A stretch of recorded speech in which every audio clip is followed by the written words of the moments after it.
Hello everyone, welcome to Lakshmi Tutorials. Dear friends, ಈ ವಿಡಿಯೋಲಿ ನಮ್ಮ ಮ್ಯಾಥಮೆಟಿಕ್ಸ್ ನ ಸಿಲೆಬಸ್ ಅಲ್ಲಿ ಇರುವಂತಹ ಫಸ್ಟ್ ಚಾಪ್ಟರ್ ನಂಬರ್ ಸಿಸ್ಟಮ್ ಸಂಖ್ಯಾ ಪದ್ಧತಿ ಇದರ ಬಗ್ಗೆ ಒಂದಷ್ಟು ಮಾಹಿತಿಯನ್ನು ತಿಳ್ಕೊಳ್ತಾ ಹೋಗೋಣ. ಈ ವಿಡಿಯೋ ತಮ್ಮೆಲ್ಲರಿಗೂ ತುಂಬಾ ಯೂಸ್ಫುಲ್ ಆಗಿರುತ್ತೆ ಅಂತ ಭಾವಿಸ್ತೀನಿ. ಯೂಸ್ಫುಲ್ ಆಗಿದೆ ಅನ್ಸಿದ್ರೆ ಲೈಕ್ ಮಾಡಿ, ಶೇರ್ ಮಾಡಿ, ಹಾಗೆ ಸಬ್ಸ್ಕ್ರೈಬ್ ಮಾಡಿ ಅಂತ ಹೇಳ್ತಾ ಈ ವಿಡಿಯೋನ ಸ್ಟಾರ್ಟ್ ಮಾಡೋಣ. ನಂಬರ್ ಸಿಸ್ಟಮ್ ಅಂತ ತಗೊಂಡಾಗ, ಸಂಖ್ಯಾ ಪದ್ಧತಿ ಅಂತ ತಗೊಂಡಾಗ ನಾವು ಮೊದಲಿಗೆ ಯಾವ ಥರದ ನಂಬರ್ಸ್ ಇದ್ದಾವೆ ಅನ್ನೋದನ್ನು ನೋಡ್ತಾ ಹೋಗೋಣ. ನ್ಯಾಚುರಲ್ ನಂಬರ್ಸ್ ಇದ್ದಾವೆ, ಅಂದರೆ ಸ್ವಾಭಾವಿಕ ಸಂಖ್ಯೆಗಳು. ಸ್ವಾಭಾವಿಕ ಸಂಖ್ಯೆಗಳು ನ್ಯಾಚುರಲ್ ನಂಬರ್ಸ್ ಅಂತಂದರೆ ನಾವು ಎಣಿಕೆಗೆ ಬಳಸುವಂತಹ ಸಂಖ್ಯೆಗಳನ್ನು ಸ್ವಾಭಾವಿಕ ಸಂಖ್ಯೆಗಳು ಅಥವಾ ನ್ಯಾಚುರಲ್ ನಂಬರ್ಸ್ ಅಂತ ಹೇಳ್ತೀವಿ. ಯಾವುದನ್ನಾದರೂ ನಾವು ಕೌಂಟ್ ಮಾಡಬೇಕಾದ್ರೆ ನಾವು ಯಾವ ನಂಬರಿಂದ ಸ್ಟಾರ್ಟ್ ಮಾಡ್ತೀವಿ? 1ಇಂದ ಕೌಂಟ್ ಮಾಡ್ತೀವಿ. 1 2 3 4 5 ಆ್ಯಂಡ್ ಸೋ ಆನ್. ಹೀಗೆ ಕೌಂಟ್ ಮಾಡೋದಕ್ಕೆ ಸ್ಟಾರ್ಟ್ ಮಾಡ್ತೀವಿ. ಇಂತಹ ನಂಬರ್ಗಳನ್ನು, ಈ ಎಣಿಕೆಯ ಸಂಖ್ಯೆಗಳನ್ನೇ ನಾವು ನ್ಯಾಚುರಲ್ ನಂಬರ್ಸ್ ಅಥವಾ ಸ್ವಾಭಾವಿಕ ಸಂಖ್ಯೆಗಳು ಅಂತ ಹೇಳ್ತೀವಿ. ಸ್ವಾಭಾವಿಕ ಸಂಖ್ಯೆಗಳನ್ನು ಯಾವ ಅಕ್ಷರದಿಂದ ಸೂಚಿಸ್ತೀವಿ ಅಂದರೆ ಎನ್ ಅಕ್ಷರದಿಂದ ಸೂಚಿಸ್ತೀವಿ. ಹಾಗೆ ಇಲ್ಲಿ ಅತ್ಯಂತ ಚಿಕ್ಕ ಸ್ವಾಭಾವಿಕ ಸಂಖ್ಯೆ ಯಾವುದು ಅಂದರೆ 1. ಒಂದನ್ನು ನಾವು ಅತ್ಯಂತ ಚಿಕ್ಕ ಸ್ವಾಭಾವಿಕ ಸಂಖ್ಯೆ ಅಂತ ಹೇಳ್ತೀವಿ.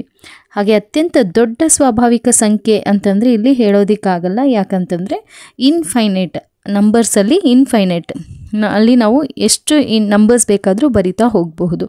ಸೊ ನ್ಯಾಚುರಲ್ ನಂಬರ್ಸ್ ಅಂತಂದರೆ the set of counting numbers are called natural numbers. ಎಣಿಕೆಯ ಸಂಖ್ಯೆಗಳನ್ನು ನಾವು ಸ್ವಾಭಾವಿಕ ಸಂಖ್ಯೆಗಳು ಅಂತ ಹೇಳ್ತೀವಿ. ಅತ್ಯಂತ ಚಿಕ್ಕ ಸ್ವಾಭಾವಿಕ ಸಂಖ್ಯೆ ಯಾವುದು ಅಂತಂದರೆ 1. ಹಾಗೆ ಈ ನ್ಯಾಚುರಲ್ ನಂಬರ್ಸ್ ಜೊತೆಗೆ 0ಯನ್ನು ಸೇರಿಸಿದಾಗ, 0ನ್ನು ಇನ್ಕ್ಲೂಡ್ ಮಾಡಿದಾಗ ಆಗ ಫಾರ್ಮ್ ಆಗುವಂತಹ ಸೆಟ್ ಆಫ್ ನಂಬರ್ಸ್ ಏನಿದೆ ಅದನ್ನು ನಾವು ಹೋಲ್ ನಂಬರ್ಸ್ ಅಂತ ಹೇಳ್ತೀವಿ.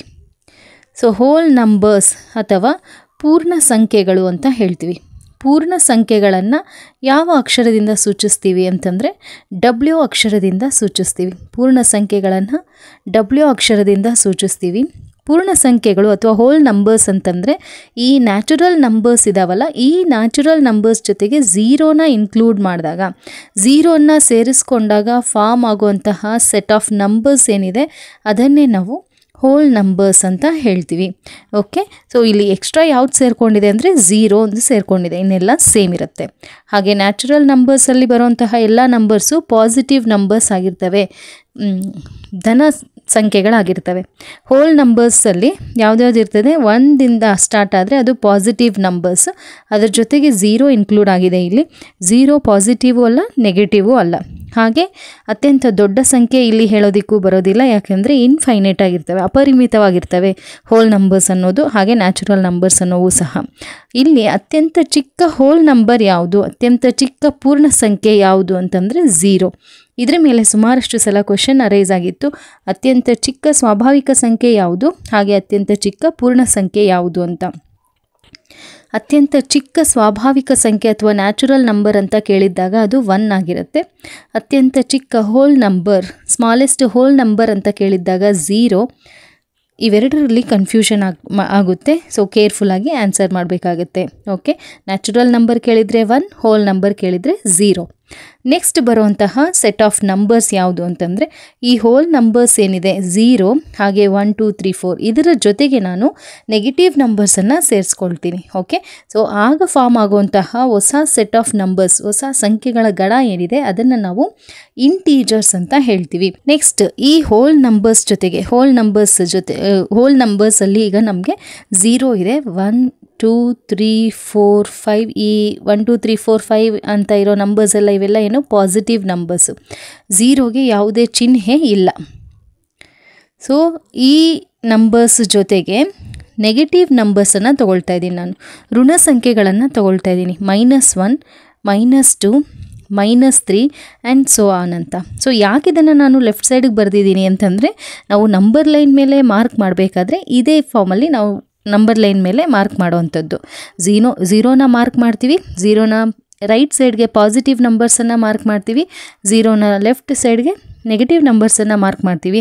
ಇದರ ಅರ್ಥ ಏನು ಅಂತಂದರೆ ನಂಬರ್ ಲೈನ್ ಮೇಲೆ ರೈಟ್ ಸೈಡಲ್ಲಿರೋಂತಹ ನಂಬರ್ಸು ದೊಡ್ಡದಾಗಿರ್ತವೆ when compare to the left side numbers. ಅಂದರೆ 0ನ ರೈಟ್ ಸೈಡ್ಗಿರೋಂಥ ನಂಬರ್ಸು ಗ್ರೇಟರ್ ನಂಬರ್ಸ್ ಆಗಿರ್ತವೆ.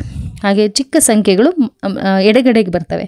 ಓಕೆ, ಸೊ ಈ ಥರ ಈ ಹೋಲ್ ನಂಬರ್ಸ್ ಜೊತೆಗೆ ನಾನು ಋಣ ಸಂಖ್ಯೆಗಳನ್ನು ಇನ್ಕ್ಲೂಡ್ ಮಾಡಿದಾಗ ಫಾರ್ಮ್ ಆಗುವಂತಹ ಒಂದು ಹೊಸ ಗುಂಪೇನಿದೆ ಅದನ್ನು ನಾವು ಇಂಟೀಜರ್ಸ್ ಅಂತ ಹೇಳ್ತೀವಿ.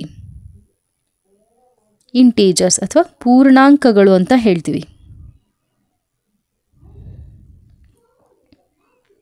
ಪೂರ್ಣಾಂಕಗಳನ್ನು ಯಾವ ಅಕ್ಷರದಿಂದ ಸೂಚಿಸ್ತೀವಿ ಅಂತಂದರೆ ಝೆಡ್ ಅಕ್ಷರದಿಂದ ಸೂಚಿಸ್ತೀವಿ ಅಥವಾ ಐಯನ್ನು ಬಳಸ್ತೀವಿ. ಯೂಶ್ವಲಿ ನಾವು ಝೆಡ್ ಅಕ್ಷರವನ್ನೇ ಬಳಸ್ತೀವಿ. ಯಾಕೆ ಝೆಡ್ ಅಂತಂದರೆ ಏನು? ಝೆಡ್ ಅಂತಂದರೆ ಝೆಲೆನ್ ಅಂತ, ಜರ್ಮನ್ ಲ್ಯಾಂಗ್ವೇಜ್ ಆದ ಝೆಲೆನ್ನಿಂದ ಬಂದಿರೋಂತಹ ಪದ. ಝೆಲೆನ್ ಅಂತಂದರೆ ನಂಬರ್ ಅಂತ ಅರ್ಥ, ನಂಬರ್ಸ್ ಅಂತ ಅರ್ಥ. ಸೊ ಹಾಗಾಗಿ ಇಂಟೀಜರ್ಸನ್ನು ಝೆಡ್ ಅಕ್ಷರದಿಂದ ಸೂಚಿಸ್ತೀವಿ. ಓಕೆ, ಸೊ ಈಗ ನಾವು ಡಿಸ್ಕಷನ್ ಮಾಡಿದ್ದಂಥದ್ದು ನ್ಯಾಚುರಲ್ ನಂಬರ್ಸ್ ಬಗ್ಗೆ ಡಿಸ್ಕಷನ್ ಮಾಡಿದ್ವಿ, ಹೋಲ್ ನಂಬರ್ಸ್ ಬಗ್ಗೆ ಡಿಸ್ಕಷನ್ ಮಾಡಿದ್ವಿ, ಇಂಟೀಜರ್ಸ್ ಬಗ್ಗೆ ಡಿಸ್ಕಷನ್ ಮಾಡಿದ್ವಿ. ಸೊ ಇಂಟೀಜರ್ಸನ್ನು ತಗೊಂಡಾಗ ಅತ್ಯಂತ ಚಿಕ್ಕ ಇಂಟೀಜರ್ ಯಾವುದು ಅಂತಲೂ ಹೇಳೋಕ್ಕಾಗಲ್ಲ, ಅತ್ಯಂತ ದೊಡ್ಡ ಇಂಟೀಜರ್ ಯಾವುದು ಅಂತಲೂ ಹೇಳೋದಕ್ಕಾಗಲ್ಲ. ದೊಡ್ಡದು ಅಂದರೆ ಈ ಕಡೆಯೂ ಅಪರಿಮಿತವಾದ ಸಂಖ್ಯೆಗಳನ್ನು ಬರಿಬಹುದು, ಚಿಕ್ಕದು ಅಂತಂದರೆ ಈ ಕಡೆ ಅಂತಂದರೆ ಮೈನಸ್ ನಂಬರ್ಸಲ್ಲೂ ಸಹ ಅಪರಿಮಿತವಾದ ಸಂಖ್ಯೆಗಳನ್ನು ಬರಿಬಹುದು. ಹಾಗಾಗಿ ದೊಡ್ಡ ಪೂರ್ಣಾಂಕ ಯಾವುದು ಅಂತಲೂ ಬರೆಯೋಕ್ಕಾಗಲ್ಲ, ಅತಿ ಚಿಕ್ಕ ಪೂರ್ಣಾಂಕ ಯಾವುದು ಅಂತಲೂ ಬರೆಯೋದಕ್ಕಾಗೋದಿಲ್ಲ.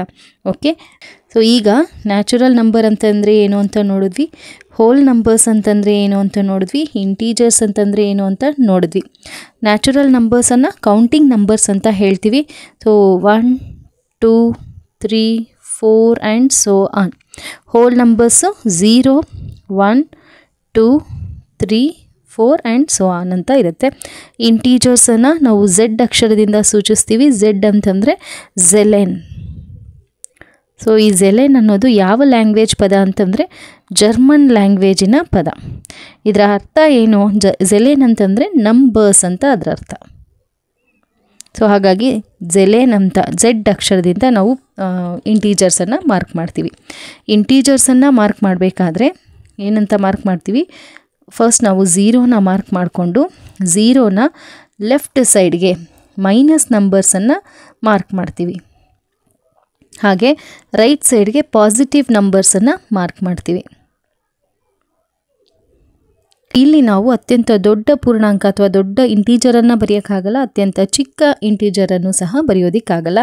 ಝೀರೋನ ರೈಟ್ ಸೈಡ್ಗೆ ಇರೋವಂತಹ ನಂಬರ್ಸನ್ನು ನಾವು ಪಾಸಿಟಿವ್ ಇಂಟೀಜರ್ಸ್ ಅಂತ ಹೇಳ್ತೀವಿ ಅಥವಾ ಧನ ಪೂರ್ಣಾಂಕಗಳು ಅಂತ ಹೇಳ್ತೀವಿ. ಹಾಗೆ ಝೀರೋನ ಲೆಫ್ಟ್ ಸೈಡ್ಗೆ ಇರೋವಂತಹ ನಂಬರ್ಸನ್ನು ನೆಗೆಟಿವ್ ಇಂಟೀಜರ್ಸ್ ಅಂತ ಹೇಳ್ತೀವಿ. ಹಾಗೆ ಋಣ ಪೂರ್ಣಾಂಕಗಳು ಅಂತ ಹೇಳ್ತೀವಿ. ಹಾಗೆ ಈ ನಂಬರ್ ಲೈನ್ ಮೇಲೆ ನಾವು ಯಾವುದಾದ್ರೂ ಎರಡು ನಂಬರ್ಸನ್ನು ಕಂಪೇರ್ ಮಾಡ್ತಾ ಇದ್ದೀವಿ ಅಂತಂದರೆ ರೈಟ್ ಸೈಡ್ಗೆ ಇರುವಂತಹ ನಂಬರು ಗ್ರೇಟರ್ ನಂಬರ್ ಆಗಿರುತ್ತೆ. ಸಪೋಸ್ +2 +4 ಅಂತ ತಗೊಂಡಾಗ ಇದರಲ್ಲಿ ಯಾವುದು ಗ್ರೇಟರ್ ನಂಬರ್ ಅಂದರೆ 4 ಗ್ರೇಟರ್ ನಂಬರ್. ಹಾಗೆ ರೈಟ್ ಸೈಡ್ಗಿರೋಂಥ ನಂಬರ್ ಯಾವುದು ಅಂತಂದರೆ 4.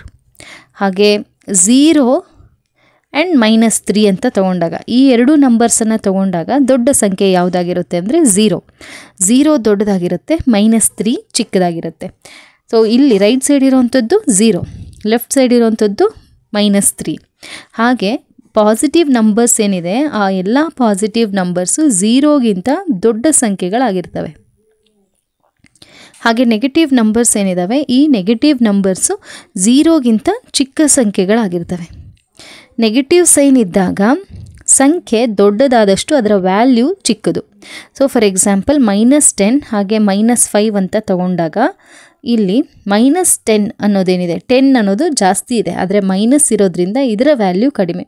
-10 -5ಗಿಂತ ಚಿಕ್ಕದು. ನಂಬರ್ ಲೈನಲ್ಲಿ ಬರಿತಾ ಹೋದಾಗೆ ಫಸ್ಟ್ ಬರೋವಂಥದ್ದು ಯಾವುದು? -5 ಬರುತ್ತೆ. -5 ಫಸ್ಟ್ ಬರುತ್ತೆ. ನೆಕ್ಸ್ಟ್ ಬರೋವಂಥದ್ದು -10 ಅಂದರೆ -5 ಅಂದರೆ -5 ರೈಟ್ ಸೈಡ್ಗಿರುತ್ತೆ. Okay, so -5 greater than -10. So ಇದಿಷ್ಟು ಇಂಟೀಜರ್ಸ್ ಬಗ್ಗೆ ಇನ್ನೂ ಒಂದಷ್ಟು ಕ್ವಶನ್ಸನ್ನು ನಾವು ಆಮೇಲೆ ತಗೊಂಡು ಡಿಸ್ಕಷನ್ ಮಾಡೋಣ. ನಮ್ಮ 6th 7th NCERT ಟೆಕ್ಸ್ಟ್ ಬುಕ್ಸಲ್ಲಿ ಏನೆಲ್ಲ ಇನ್ಫಾರ್ಮೇಷನ್ಸ್ ಇದೆ ಅದನ್ನು ನಾನಿಲ್ಲಿ ಡಿಸ್ಕಷನ್ ಮಾಡ್ತಾ ಇದ್ದೀನಿ. ಓಕೆ, ಸೊ ನೆಕ್ಸ್ಟ್ ಬರೋವಂತಹ ಸೆಟ್ ಆಫ್ ನಂಬರ್ಸ್ ಏನು ಅಂತಂದರೆ ಇಂಟೀಜರ್ಸ್ ಆದಮೇಲೆ ರ್ಯಾಷನಲ್ ನಂಬರ್ಸ್. ಸೊ ಏನು ರ್ಯಾಷನಲ್ ನಂಬರ್ಸ್ ಅಂತಂದರೆ, ರ್ಯಾಷನಲ್ ನಂಬರ್ಸ್ ಅಂತಂದರೆ ಯಾವ ನಂಬರ್ಸನ್ನು ನಾವು p/q ಫಾರ್ಮಲ್ಲಿ ಬರೆಯೋಕ್ಕಾಗುತ್ತೋ, where q is not equal to 0 and p and q are integers. ಅಂತಹ ನಂಬರ್ಸನ್ನು ನಾವು ರ್ಯಾಷನಲ್ ನಂಬರ್ಸ್ ಅಥವಾ ಭಾಗಲಬ್ಧ ಸಂಖ್ಯೆಗಳು ಅಂತ ಹೇಳ್ತೀವಿ. ಭಾಗಲಬ್ಧ ಸಂಖ್ಯೆಗಳು ಅಂತಂದರೆ ಯಾವ ಸಂಖ್ಯೆಗಳನ್ನು ನಾವು p/q ಫಾರ್ಮಲ್ಲಿ ಬರೆಯೋಕ್ಕಾಗತ್ತೋ. ಹಾಗೆ ಇಲ್ಲಿ 2 ಕಂಡೀಷನ್ಸ್ ಇಂಪಾರ್ಟೆಂಟು. ಒಂದೇನು ಅಂದರೆ q should not be equal to 0, ಅಂದರೆ ಡಿನಾಮಿನೇಟರಲ್ಲಿ 0 ಇರಬಾರ್ದು. ಹಾಗೆ ಇನ್ನೊಂದು ಕಂಡೀಷನ್ ಏನು, p and q are integers ಅಂತ ಕೊಟ್ಟಿದ್ದಾರೆ. ಓಕೆ, ಸೊ ಈಗ ಎಕ್ಸಾಂಪಲ್ಸ್ ನೋಡೋದಾದರೆ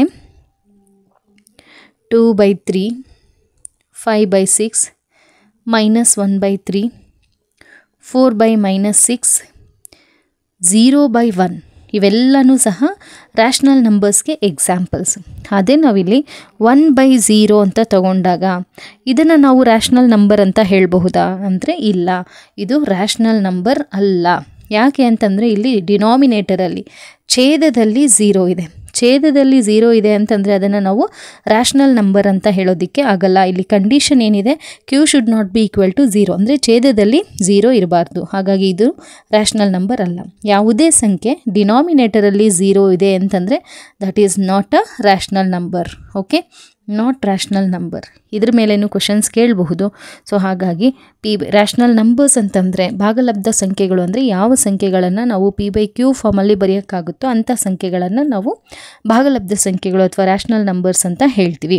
ಹಾಗೆ ಇಲ್ಲಿ ರ್ಯಾಷನಲ್ ನಂಬರ್ಸ್ ಹಾಗೆ ಫ್ರ್ಯಾಕ್ಷನ್ಸ್ ಅಂತ ತಗೊಂಡಾಗ ಏನು ಡಿಫ್ರೆನ್ಸ್ ಇರುತ್ತೆ ಅಂತ ನೋಡೋಣ. ಸೊ ಇಲ್ಲಿ ಈಗ ರ್ಯಾಷನಲ್ ನಂಬರ್ಸ್ ಹಾಗೆ ಫ್ರ್ಯಾಕ್ಷನ್ಸ್ ಇವೆರಡರ ನಡುವೆ ಏನು ಡಿಫ್ರೆನ್ಸ್ ಅಂತ ನೋಡೋಣ. ಎರಡೂ ಸಹ p/q ಫಾರ್ಮಲ್ಲಿ ಇರ್ತವೆ. ರ್ಯಾಷನಲ್ ನಂಬರು p/q ಫಾರ್ಮಲ್ಲಿ ಇರುತ್ತೆ, ಫ್ರ್ಯಾಕ್ಷನ್ಸು ಸಹ p/q ಫಾರ್ಮಲ್ಲಿ ಇರ್ತದೆ. ಹಾಗಾದರೆ ಏನು ಡಿಫ್ರೆನ್ಸ್ ಇಲ್ಲಿ ಅಂತಂದರೆ, ರ್ಯಾಷನಲ್ ನಂಬರ್ಸಲ್ಲಿ ಕಂಡೀಷನ್ ಏನು ಹೇಳಿದ್ವಿ, p ಆ್ಯಂಡ್ q, ಈ p ಆ್ಯಂಡ್ q ಅನ್ನೋದೇನು ಇಂಟೀಜರ್ಸ್ ಆಗಿರಬಹುದು ಅಂತ. ಇಂಟೀಜರ್ಸಲ್ಲಿ 0ನೂ ಸಹ ಇನ್ಕ್ಲೂಡ್ ಆಗಿದೆ, ನೆಗೆಟಿವ್ ನಂಬರ್ಸು ಸಹ ಇನ್ಕ್ಲೂಡ್ ಆಗಿರುತ್ತೆ. ಸೊ ರ್ಯಾಷನಲ್ ನಂಬರ್ಸ್ ಅಂತಾಗ ನೆಗೆಟಿವ್ ನಂಬರ್ಸ್ ಇರಬಹುದು, 0 ಇರಬಹುದು. 0 ಅನ್ನೋದೇನು ನ್ಯೂಮರೇಟರಲ್ಲಿ 0 ಇರ್ಬೋದು. 0/2 ಅಂತ ತಗೊಂಡಾಗ ಇದು ಸಹ ಒಂದು ರ್ಯಾಷನಲ್ ನಂಬರ್. ಆದರೆ 0/2 ಅಂತ ತಗೊಂಡಾಗ this is not a fraction. So fraction ಅಂತಂದಾಗ ಏನು, ಇಟ್ ಈಸ್ ಅ ಫ್ರ್ಯಾಕ್ಷನ್ ಅಂತಂದರೆ ಏನು, it is a part of a hole. ಒಂದು ವಸ್ತುವಿನ ಒಂದು ಭಾಗ ಅಂತ ಅಲ್ವಾ. ಸೊ 0 ಅಂತಂದರೆ ಅಲ್ಲಿ ಯಾವುದೇ ವಸ್ತು ಇಲ್ಲ ಅಂತ ಅರ್ಥ ಅಲ್ವಾ. ಸೊ ಈಗ ಒಂದು ಫ್ರ್ಯಾಕ್ಷನ್ ಅಂತಂದರೆ ಇದನ್ನು ಹೇಗೆ ನಾವು ಫ್ರ್ಯಾಕ್ಷನಲ್ಲಿ ಬರೀತೀವಿ, 1/2 ಅಂತ ತಗೊಳ್ತೀವಿ. 1/2 ಅಂತಂದರೆ ಇಲ್ಲೊಂದು ವಸ್ತು ಇದೆ, ಅದರಲ್ಲಿ ಒಂದು ಭಾಗವನ್ನು ನಾವು ತಗೊಂಡಾಗ ಅದನ್ನೇ ನಾವು ಫ್ರ್ಯಾಕ್ಷನ್ ಅಂತ ಹೇಳೋದು. ಅಲ್ಲಿ ಯಾವುದೇ ಒಂದು ವಸ್ತು ಇಲ್ಲ ಅಂತಂದಾಗ ಅಥವಾ ಒಂದು ಭಾಗ ಮಾಡಿಲ್ಲ ಅಂತಂದಾಗ ಅದನ್ನು ನಾವು ಫ್ರ್ಯಾಕ್ಷನ್ ಅಂತ ಹೇಳೋದಕ್ಕಾಗಲ್ಲ. ಅಂದರೆ ಫ್ರ್ಯಾಕ್ಷನ್ಸಲ್ಲಿ 0 ಇರೋದಿಲ್ಲ, 0 ಇನ್ಕ್ಲೂಡ್ ಆಗಿರಲ್ಲ ಫ್ರ್ಯಾಕ್ಷನಲ್ಲಿ. ಹಾಗೆ ನೆಗೆಟಿವ್ ನಂಬರ್ಸು ಸಹ ಇರೋದಿಲ್ಲ. ಸೊ ನೆಗೆಟಿವ್ ನಂಬರ್ಸ್ ಇದೆ ಅಂತಂದರೆ ಅದನ್ನು ನಾವು ಫ್ರ್ಯಾಕ್ಷನ್ಸ್ ಅಂತ ಹೇಳೋಕ್ಕಾಗಲ್ಲ. ಹಾಗೆ 0 ಇದೆ ಅಂತಂದರೂ ಸಹ ಅಲ್ಲಿ ನಾವು ಫ್ರ್ಯಾಕ್ಷನ್ಸ್ ಅಂತ ಹೇಳೋದಕ್ಕಾಗಲ್ಲ. ಸೊ ಇದ್ರ ಮೇಲೆ ಕ್ವೆಶನ್ಸ್ ಕೇಳಬಹುದು. ಆಲ್ ರ್ಯಾಷನಲ್ ನಂಬರ್ಸ್ ಆರ್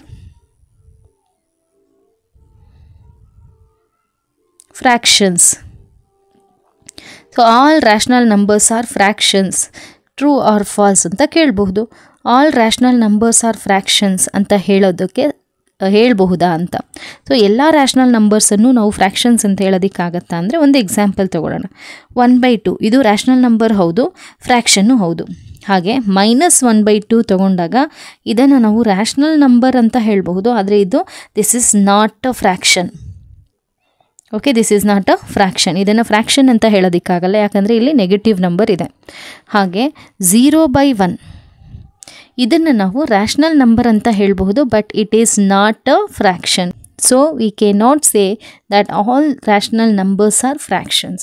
ಎಲ್ಲ ರ್ಯಾಷನಲ್ ನಂಬರ್ಸು ಫ್ರ್ಯಾಕ್ಷನ್ಸ್ ಅಂತ ಹೇಳೋದಕ್ಕಾಗಲ್ಲ. ಈ ಸ್ಟೇಟ್ಮೆಂಟ್ ಏನಾದರೂ ಕೊಟ್ಟಿದ್ರೆ ಅದು ಫಾಲ್ಸ್ ಸ್ಟೇಟ್ಮೆಂಟ್ ಆಗುತ್ತೆ. ಅದಕ್ಕೆ ರಿವರ್ಸ್ ಸ್ಟೇಟ್ಮೆಂಟ್ ಏನಾದರೂ ಕೊಟ್ಟಿದ್ರೆ all fractions are rational numbers ಅಂತ ರಿವರ್ಸ್ ಸ್ಟೇಟ್ಮೆಂಟ್ ಏನಾದರೂ ಕೊಟ್ಟಿದ್ರೆ ಎಲ್ಲ ಫ್ರ್ಯಾಕ್ಷನ್ಸನ್ನು ನಾವು ರ್ಯಾಷನಲ್ ನಂಬರ್ಸ್ ಅಂತ ಹೇಳಬಹುದಾ ಅಂದರೆ ಎಲ್ಲ ಫ್ರ್ಯಾಕ್ಷನ್ಸನ್ನು ನಾವು ರ್ಯಾಷನಲ್ ನಂಬರ್ಸ್ ಅಂತ ಹೇಳಬಹುದು. ಯಾಕೆಂತಂದರೆ ಫ್ರ್ಯಾಕ್ಷನ್ಸ್ ಅಂತ ತಗೊಂಡಾಗ both numerator and denominators are positive ನಂಬರ್ಸೇ ಆಗಿರ್ತವೆ ಇಲ್ಲಿ ಫ್ರ್ಯಾಕ್ಷನ್ಸಲ್ಲಿ. ಸೊ ಎಲ್ಲ ಫ್ರ್ಯಾಕ್ಷನ್ಸು ಸಹ ರ್ಯಾಷನಲ್ ನಂಬರ್ಸ್ ಅಂತ ಹೇಳಬಹುದು. ಈ ಥರ ಸ್ಟೇಟ್ಮೆಂಟ್ ಇದ್ದಾಗ all fractions are rational number ಅಂತಿದ್ದಾಗ ಕರೆಕ್ಟ್ ಸ್ಟೇಟ್ಮೆಂಟ್ ಆಗುತ್ತೆ. All rational numbers are fractions ಅಂತಿದ್ದಾಗ ಅದು ರಾಂಗ್ ಆಗುತ್ತೆ. ಓಕೆ, ಸೊ ಇದಿಷ್ಟು ರ್ಯಾಷನಲ್ ನಂಬರ್ಸ್ ಹಾಗೆ ಫ್ರ್ಯಾಕ್ಷನ್ಸ್ ನಡುವೆ ಇರುವಂತಹ ಡಿಫರೆನ್ಸು.